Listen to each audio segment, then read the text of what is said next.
I'm George from the Supplier, and this is the Nike mag. So the first thing you're going to notice is the split opening box. It's got a leather feel to it, and to me, I haven't seen a box open like this, ever. So you've got this as well, signed by Tinker Hatfield. That's pretty special. Let's take a look at the left shoe first. This is the Nike Mag 2016. Now, for those of you that don't know, this is one of 89 pairs that was released. They were released via raffle and auction in flagship cities around the world, so Hong Kong, London, New York. And who can guess where the most expensive pair sold for? It was New York. It sold for $200,000, nearly $250,000 for one pair of Nike mags. Now, it didn't always end up like this. So let's go back to 1989. Back to the future. Tinker Hatfield and Mark Parker were asked to create a shoe for Marty McFly to wear. And they came up with the concept of the Nike mag. The special thing about it was that it was to self-lace. So as soon as Marty put his feet into that shoe, it tightened to his foot. And as you see in the film, that does happen. He puts his foot in and the Nike mag straight away to his foot.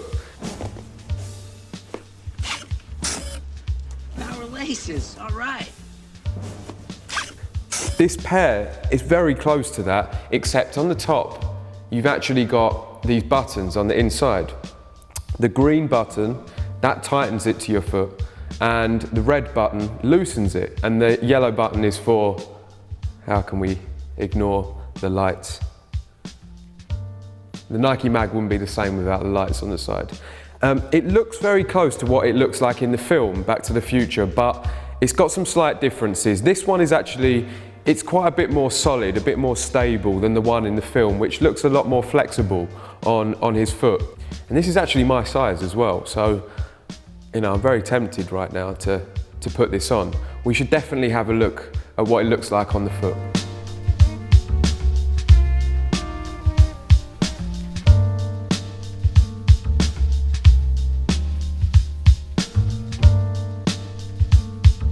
For those of you that didn't know, this was actually worked on by product engineer Tiffany Beers.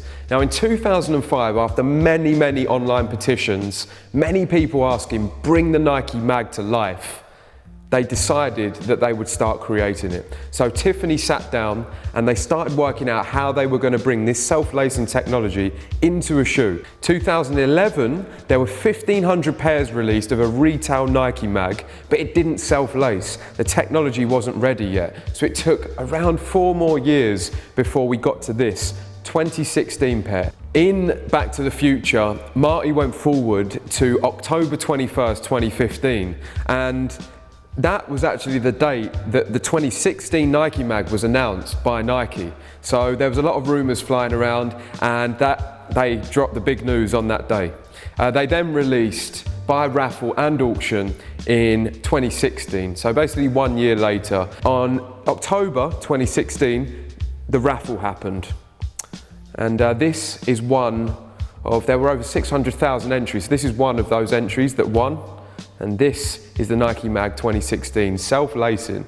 If you take a look inside the shoe, take a look at the inner sole, because it's got this word EARL, or to those that know, EARL, and that stands for Electro-Adaptive Reactive Laces. And this is the same technology that was used in Hyper-Adapt, and that is the technology that when you put your foot in the shoe, bam, it starts tightening. This is probably one of the biggest unboxings we've done, like in terms of value. I don't think I've ever held a shoe that's worth this much. There's brand new pairs right now are selling for over 60 to 70,000 pounds, which is pretty crazy. They're a big collector's item. I know that those Back to the Future fans wouldn't sell them for anything, but a lot of people will be asking the question, can I really keep a shoe that's worth 60 or 70,000? Basically a deposit for a house. So it really depends on your situation, but to me, this is a 1 in 89 piece. Only 89 released. The London raffle and the London auction wasn't as big. They raised around £60,000 in total for the charity, the Michael J. Fox Foundation, which is to support Parkinson's. They raised $6.5 million, and that all the proceeds that Nike made from the Nike mag went to that charity. So all of that work, all of that money spent, and Nike donated it to Michael J. Fox. And if you didn't know, he actually was the first person to ever get a pair of Nike mag, the 2011 pair and the 2016 pair. So he stepped foot in these first. I don't know how many times these have been worn, or if they've been worn, maybe a little bit, but this person's definitely worn their pair, and I respect that. They've worn the Nike mag that's worth all of that money, and they haven't minded.